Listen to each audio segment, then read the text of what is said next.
but he has the best chance to pull it back to 1-1 now.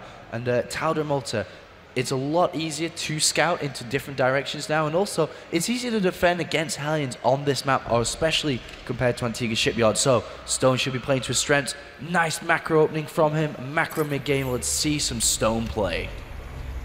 Yes, indeed. I was going to turn off the scoreboard, which has decided to misalign for the time being. We'll fix that later. Ladies and gentlemen, it's my pleasure to introduce to you Stone. He is in the blue trunks playing to the northwest of this particular map, which is the Tal'Darim Altar. As of course, Zerg versus his opponent is Sunshine from Belgium. He is in the yellow trunks playing Terran to the southwest, currently up 1 game in his best of 3 series. Antwerp Aces from Sunshine, representing Belgium here. Hello everybody from Belgium on the stream, of course, supporting your player. Yep. And Sunshine, I mean, I was looking at his records actually on the ladder, and he doesn't play that much. I'm really interested because that last game was very well executed. It was great control. There weren't that many mistakes either. Good control, as you said. But compared to the amount of games he's played this season and last season, it doesn't really compute. He's literally played like 100 games in 2 seasons. And it's like, what? Like, I've played 150 games in this season already. How does that make sense? So that's something I am a little bit interested in. Probably plays under a Smurf though, because he's looking quite sharp. On the other hand, Stone is also not that active on the ladder either. Doesn't play that much, and I'm pretty sure that he only plays on this account though. But he was ranked quite high last season as well, up to 1400 Masters, which is mid-high Masters, which is quite good. And he has represented and done quite well within certain UK tournaments, Twitch tournaments, and GL as well. Yeah, I've got to say, considering that Belgium hasn't been able to form a government for the past year, Sunshine's control is surprisingly good. But there you go. It was impressive. For a Terran player, I love to watch great Terran players. I like to watch all race, but especially Terran. That Banshee deployment was just beautiful. It was extremely well timed. It was very well executed, and he picked the right target every single time. It looked at the start like he was being a little bit indecisive with what he was shooting at, but it was obvious at the end of that engagement that he knew what he was doing. He picked off the right targets. He, as you said, sent Stone back to the Stone Age, and there was nothing that Stone could do at that point. What do you do when you can't build any kind of tech units, when your opponent is rolling down on you with factory tech, starport tech, upgrades aplenty? So we actually have a Reaper on the way now, and it is going to be a bunker rush with Reaper. Reaper is so good on this map, especially because you can build a bunker behind the mineral lines and still have sight range for the Reaper on the lower ground. So we are going to see both SCVs coming from the bottom right of the map to the top left to build that bunker. There is that placement, and the Reaper can jump up and down and still have sight range to assist the SCV in building it. All these drones have been pulled off now, and even if this SCV dies, there is a second one coming to back it up, and also a second Reaper on the way as well. Yeah, you pretty much have to, and there's the Council going in for a second bunker right there. I like the placement. It's extremely hard to get at the SCV. Another Council put in, and another SCV brought in to try and deploy that, but the Reaper follow-up here. He loses all the SCVs and loses sight range as well. Unfortunate. And it didn't work out so well for him. He lost a lot of money in that, and it's not going to work out as well for him. He will be able to do a bit of damage, but as soon as these Queens pop from main and natural, Reaper harassment over, and we're going to have an expansion. Yeah, it's interesting to see that he's following up. This is probably the 3 Reaper play that we've been seeing an awful lot lately. And with 3 Reapers, you've got enough damage to sort of jump in, do some damage, and then get out before the Queens cause you too much of a problem. Indeed, and we are just they're gonna sit onto the Xano Tower. A lot of Lings are out. Lings are not the best counter, especially without speed. No. They die so incredibly fast. I would have much preferred a 3rd Queen over these amount of Lings, to be honest. Just creep spread is gonna help out against these Reapers, and now we are gonna go into the natural and see how much damage we can get off. Yeah, well, the thing is, you can't really touch the Queen. As you're well aware, Queen does not have an armor type, and the Reaper is extremely effective against light units, which the Queen certainly is not. 3 Reapers is interesting, and I think the response from Stone there indicates that he thought maybe it's just going to be a straight-up Reaper fast expand or just a bit of Reaper harassment. That it wasn't really the case just with 1. He following up with the 3 is an intriguing maneuver, and Tal'Darim is an interesting map to do it on as well. It's a good map to do it on. You've got this wide cliff face here. You can see that Stone's trying to defend against that to make sure that nothing is really going to happen to him there. But also it allows you to take full Xel'Naga control of this map without any issues at all. A single Ling cannot take that. You need several Lings in order to take down a Xel'Naga tower at that point. And I'm interested to see what he decides to do with those Reapers to follow this one up. Will he try and get aggressive once again? Will he try and wait until the mid-game, which we are seeing a bit more mid-game Reaper play, keeping these 3 Reapers alive until later on when they can pop in unexpectedly and do damage? Yeah, it looks like we are going to see a drop into the main base very, very shortly with Hellion and Marines, and that is pretty good, especially against a player that likes to go up to 2 base Spiral Zone. But look at these Reapers doing a lot of damage here. We are now up to a couple of drone kills doing damage, but at the same time, they're preventing mining, which is adding on. So basically he's killed 2 drones, but even more, you could say that losing mining time is also killing drones in the same regard, similar sense too. And this drop is going to be so deadly, especially when it comes down. Yeah, Stone is not looking in a good position to deal with this at all. He is mining gas now from 3 extractors, and he has not taken his lair tech yet. Throwing down an evolution chamber, looking for upgrades. He's going to have a Banshee as well here from Sunshine, which is absolutely crazy. It's going to be an extremely dangerous setup from him, and I like the fact that Sunshine sends in very much combined arms forces. He doesn't send in a lot of really one unit. He mixes it up an awful lot. Yeah. And he's great controlling those units as well. That's the problem when you have a combined arms force. Can you control it all effectively? You can't just use attack move. You've got to individually control those groups. You've got to make sure that each unit is doing the maximum potential damage and staying alive. It's difficult, but if you have the skill to do it, it is extremely dangerous. So this is looking interesting for Sunshine. I have no idea how he's going to pull this off, because timings are getting later and later and later now.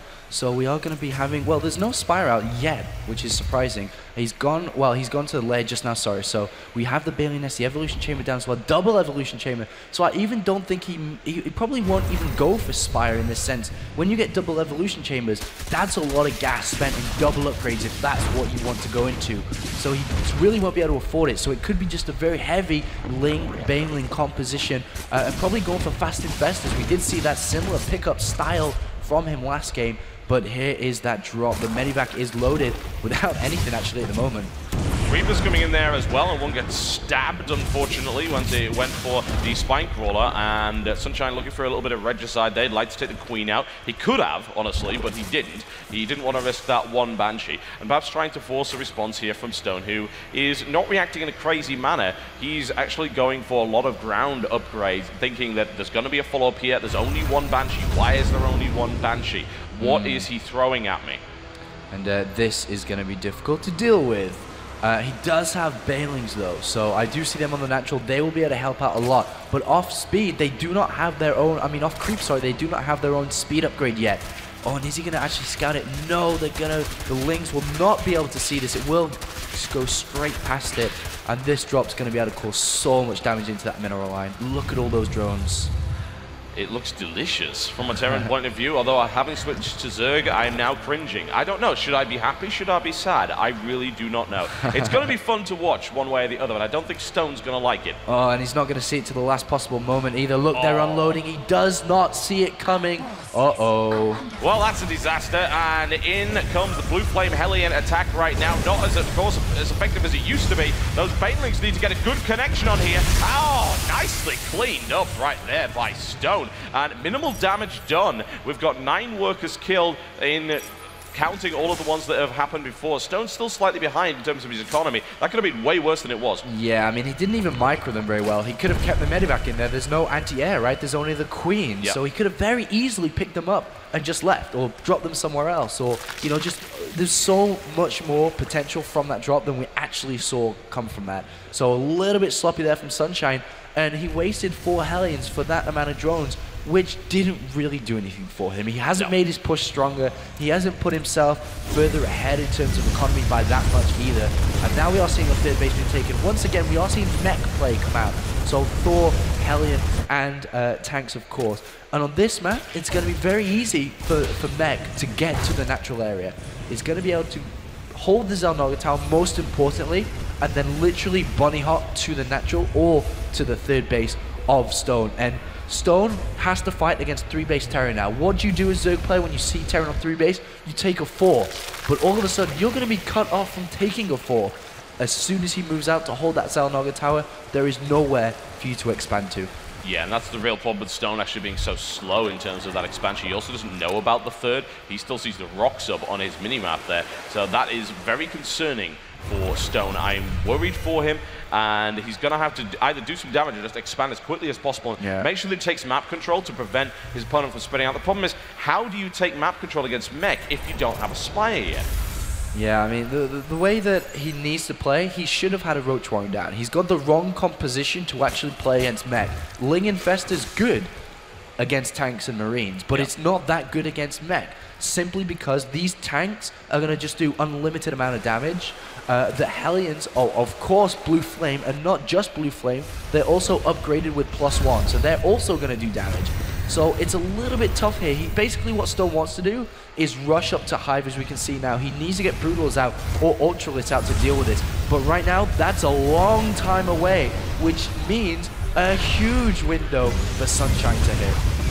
Yep, he's going to look for it, and a fungal growth, a nice land on there. So you've got to get out before he takes a second damage. Wow, okay, Stone with a good engagement there, and Sunshine missing control. He had the potential to get away from that, but he didn't. He slipped up, and now Sunshine has a large number of sort of unprotected mech units in the middle of the map with very few Hellions. There's an opportunity here for Stone to strike. I think he knows it, and Ling and Baneling are coming out in a very large number on both sides. Yeah, he needs to get all the factories actually waypointed to the Xel'Naga town now. You do not need to focus on your natural. You should be focused on getting everything up there, getting them all sieged up. You cannot have unsieged tanks, especially when you're baiting this army, and this could be so much damage with his Infested Terrans. Oh, wow. Raining down Infested Terrans all over the place, and actually using them to prevent the Thors from getting away. The Thors smashed apart right here by Stone, an excellent maneuver, and I think even the tanks might end up dying to the slow march of the Infested Terrans. And, well, if that was a hard contain, then it's been thoroughly broken at this point.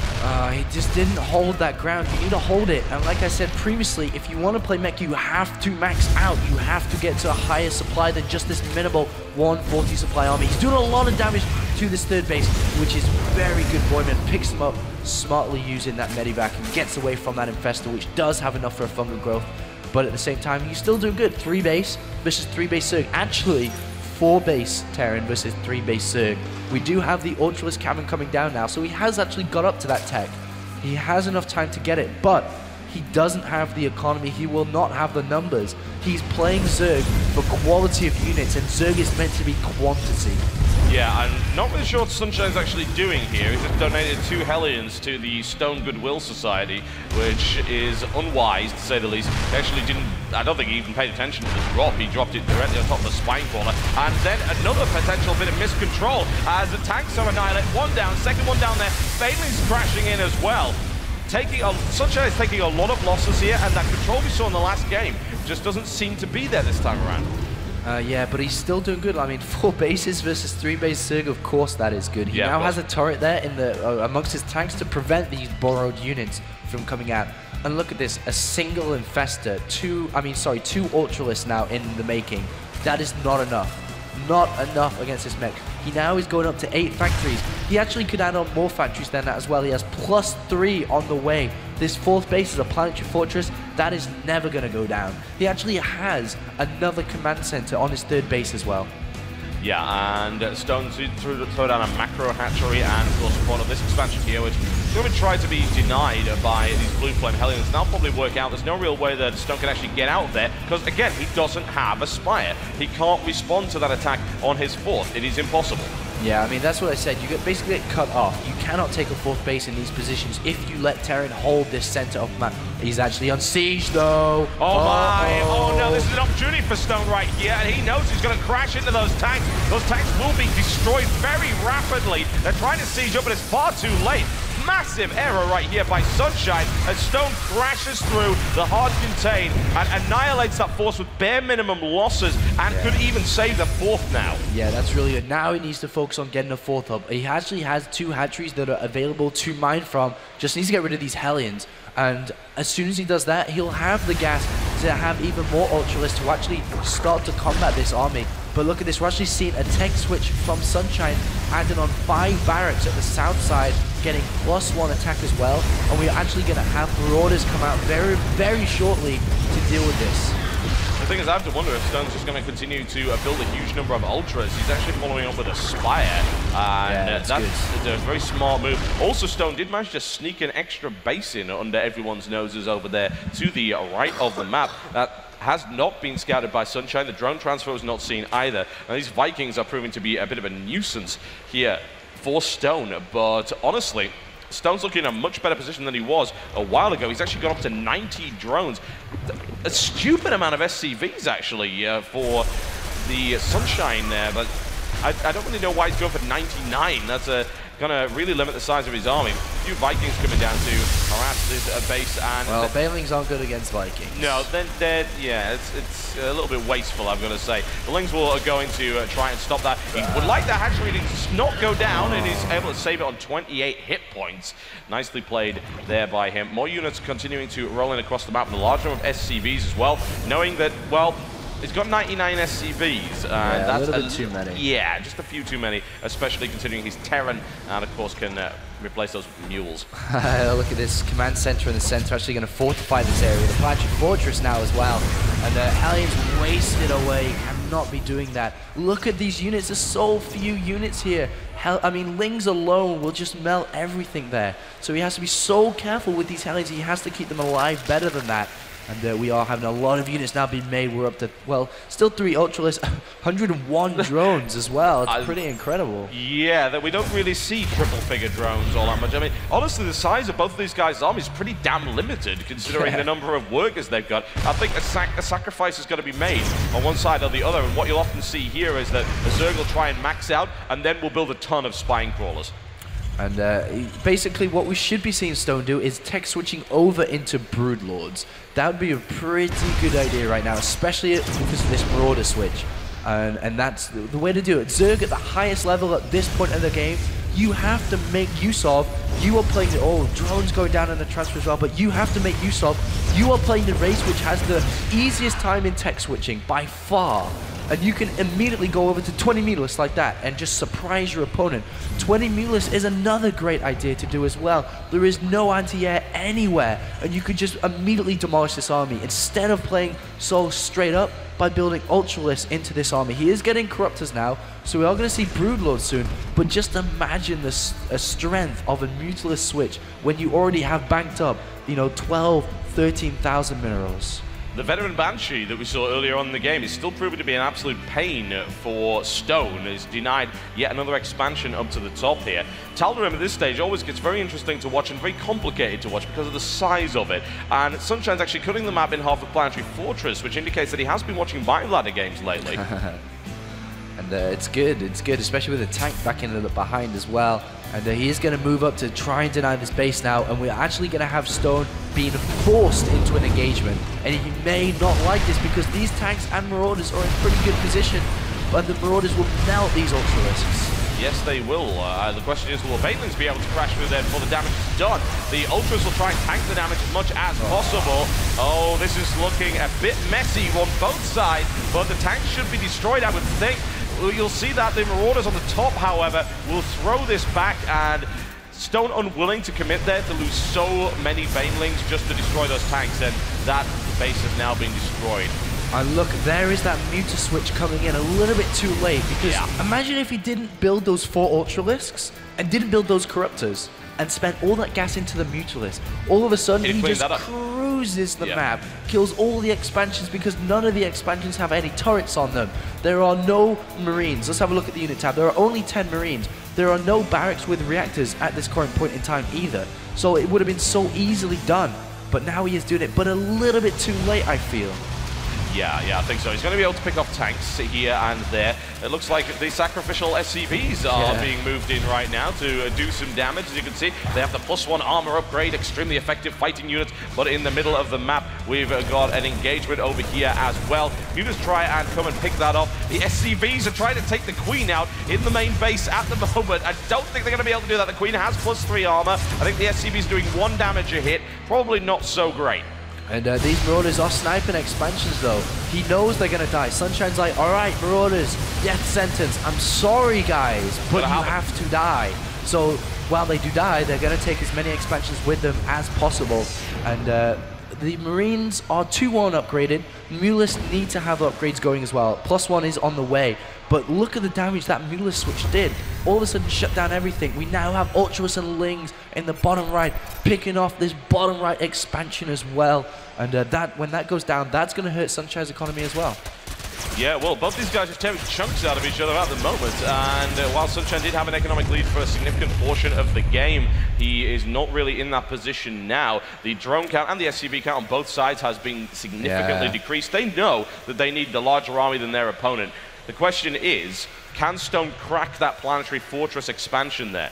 Yeah, the thing is that it was 4 base Terran versus 3 base Zerg for so long. The minerals banked up for Terran is incredible. Look at these upgrades, 4 upgrades running at once. That is so expensive. As well as producing 4 Thors and 7 Marines. He just has so much money. And I think that may be the one thing that can win Sunshine the game. But Mulus on the natural doing a lot of damage here, picking off this expansion possibly. Yeah, there's a lot of Vikings in the air, though. He doesn't really want to risk going in there, and while the Mutas could certainly do damage there, you would lose a few of them in the process. What he wants to do, which is a great idea, is to start picking off these planetary fortresses in the middle of the map, because, of course, while that is a nicely defended area, because he didn't see Mutas for that long, he didn't bother to build a large number of turrets to try and hold this up here. And in the meantime, we've got a couple of Mutas did move down to the side to try and engage there. You see the Sunshine is trying to resecure the base that he lost down in this area, which is perhaps the best place he could actually expand. Another planetary fortress will go down in the center of the map there. 39 Mutas, he's actually going to hit 40. That's a very large count. It's very rare that we see that many, but the upgrade count is quite slow here for Stone. Yeah, that's the biggest problem. He's working on 1-1, and these Marines are almost at +3 and +2, I think. Yeah, +3, +2 with 4s as well. Mulus are going to die. Oh my god, so many big hits onto these Mulus, and all of a sudden, Stone is on the back foot again. Oh, that was disastrous. The Thors have +3 and +2 armor as well. The Thors were well positioned as well. Magic boxing was not an option there. They were just flanked from all sides by huge clusters of missiles. And now the Vikings looking to follow that one up as well. And the Muta count was getting to critical mass. The problem is now it hasn't. It's taken significant damage. Huge Viking count now moving in to engage. And this is not the kind of engagement you usually see on any map, but my god, is it messy. Yeah, I mean, if he just gone... no. It's not working out. Basically, Sunshine has reacted to the composition and is now dealing with it. And basically, when this happens, you have to tech switch out of it again. Ling Bailing would have been a fantastic right now. And Sunshine dealing with this so well. And unfortunately, Stone has to GG. Well played, Sunshine. There you go, Sunshine. That was quite the engagement, quite the game from both of our players. Yeah. Massive numbers of tech switches.